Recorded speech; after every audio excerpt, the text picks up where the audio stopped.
এই মুহূর্তের বড় খবরে নজর রাখবো। বীরভূমের ইলাম বাজারে এসআইআর আতঙ্কে আত্মঘাতী 95 বছরের এক বৃদ্ধ। পানিহাটির পর এবার বীরভূমের ইলাম বাজারে এই একই ঘটনা, যেখানে এসআইআর আতঙ্কে আত্মঘাতী হয়েছেন 95 বছরের বৃদ্ধ। বীরভূমের ইলাম বাজারের খয়েরবুনি গ্রামের ঘটনা।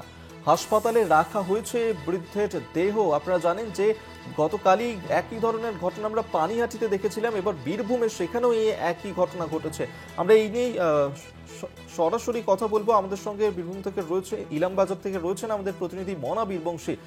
মনা, এই এসআইআর আতঙ্কে একের পর এক আত্মহত্যার ঘটনা আমরা দেখেছি। গতকাল আমরা দেখেছিলাম পানিহাটিতে যে ঘটনা ঘটেছিল, সেখানেও এই এসআইআর আতঙ্কে এক ব্যক্তি তিনি আত্মহত্যা করেছিলেন এবং তার মৃত্যুর ঘটনা ঘটেছিল। এবার একই ধরনের ঘটনা ইলাম বাজারে, সেখানে ঠিক কি ঘটেছে?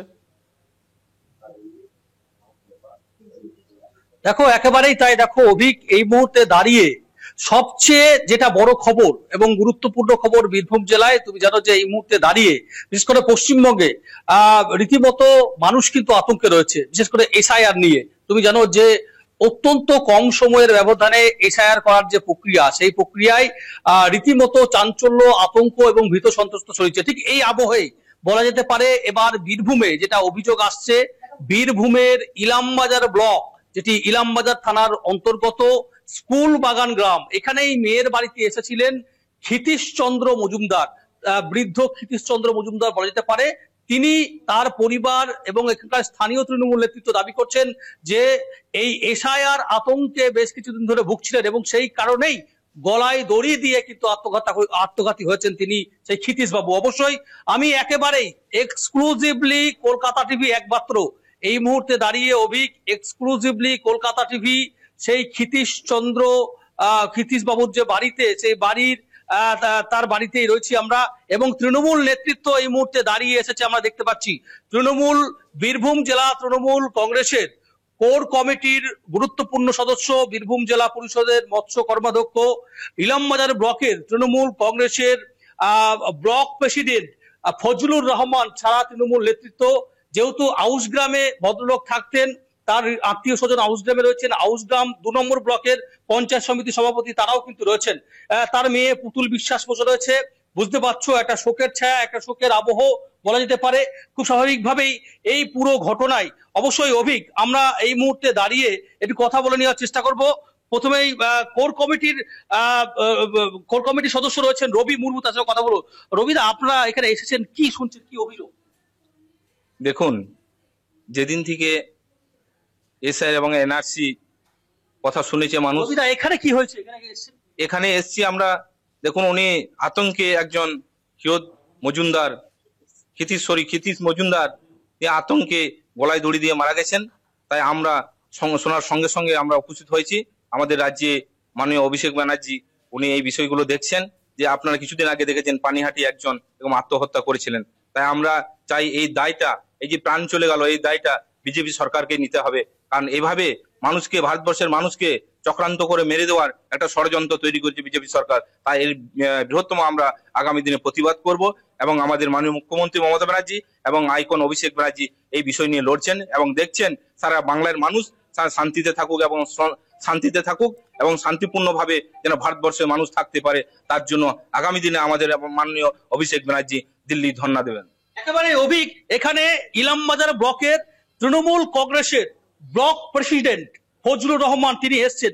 বলছি, কারণটা কি? মৃত্যু কি এসআইআর আতঙ্কে মৃত্যু? কি খবর আপনার কাছে রয়েছে? অবশ্যই, কারণ আমাদের মামাটি মানুষের মুখ্যমন্ত্রী মমতা ব্যানার্জি তথা আমাদের যুবরাজ অভিষেক ব্যানার্জি, আপনার ব্লকের এই যে যার বাড়িতে আপনি বসে আছেন, তার নাম, তার বয়স, কিভাবে ঘটনাটা ঘটেছে যদি একটু বলেন। দেখুন, তিনি মেয়ের বাড়ি বেড়াতে এসেছিলেন, ক্ষিতীশ মজুমদার। তিনি এখানে এসেই কিন্তু প্রথম দিন থেকেই এসআইআর আতঙ্ক, যে নথিপত্র চেয়েছে সেই নথিপত্র কিন্তু প্রত্যেকের নেই। কারণ অনেক গরিব মানুষ আছে যাদের কাছে কোনো নথি নেই। যে 11টা নথি চেয়েছে সেই নথি কিন্তু তারা পাচ্ছে না।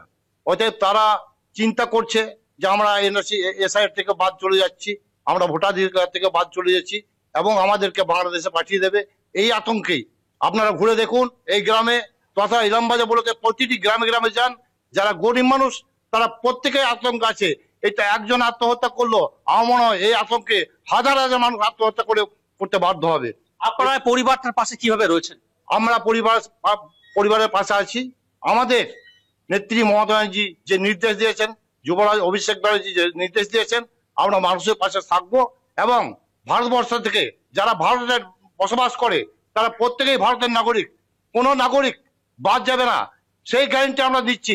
প্রয়োজন হলে আমরা আমাদের যিনি নেত্রী রবিদা আপনারা কিভাবে পাশে রয়েছেন পরিবারটা, কি কথা হলো আপনাদের সঙ্গে? আমাদের সঙ্গে কথা হলো, আমরা ওনাদের পাশে আছি, যে আমরা আমাদের সরকার আছে ওনাদের পাশে, আমাদের দল আছে ওনাদের পাশে।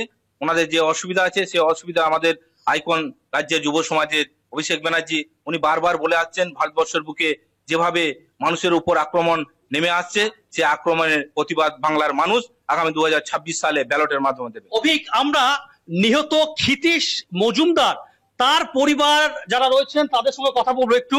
তার পরিবারের সদস্যরা কি বলছেন আমরা জেনে নেওয়ার চেষ্টা করবো। আচ্ছা, হঠাৎ করে কি হলো, মানে কিভাবে ঘটনাটা ঘটালেন? গত মানে আপনার পরিচয় কি, আপনার কে হচ্ছেন ক্ষিতীশ মজুমদার?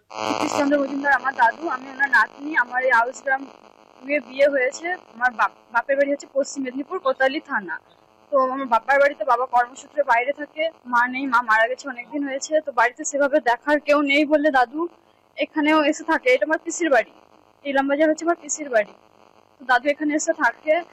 দিয়ে দিন চারেক আগে আমার বাড়ি থেকে বেরিয়ে এসেছে। আসার পরে এসআইআর নিয়ে সমালোচনা চলছে চারদিকে। দাদু শুনেছে, সেই আতঙ্কে দাদু সুসাইড করেছে। কিভাবে করলো সুইসাইড? গলায় দড়ি নিয়ে। এখন কোথায় দাদুর দেহ?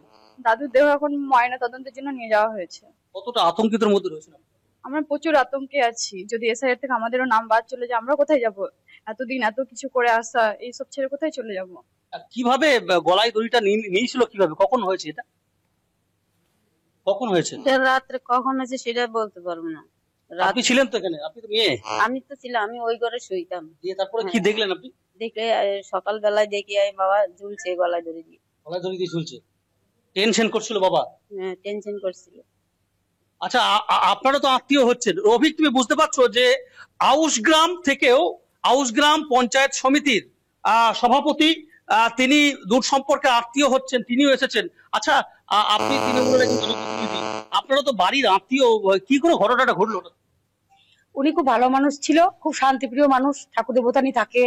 কোনো মানে ওনাকে নিয়ে কোনো অশান্তি হতো না। ওনার এখানে কোনো অশান্তি নাই।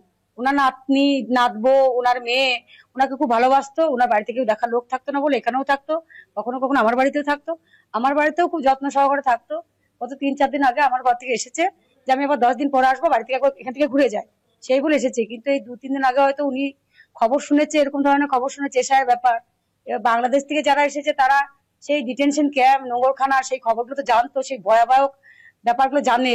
সেই জন্য হয়তো ভয় পাচ্ছে যে আবার যদি এরকম হয়, আমার ভোটার তো 2002 সালের ভোটার লিস্টে আমাদের নাম নাই, তাহলে আমরা যদি বাদ চলে যাই, সেই ভয়ে, বয়স্ক মানুষ তো কোথায় যাব, কি করব।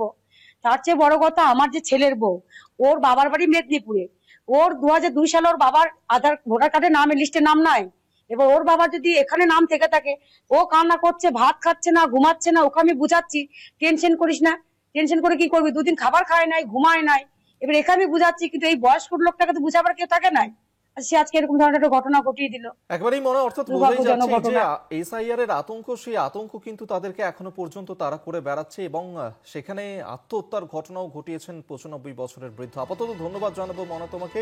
সরাসরি বীরভূমের ইলামবাজার থেকে আমাদের সঙ্গে ছিলেন প্রতিনিধি মনা বীরবংশ।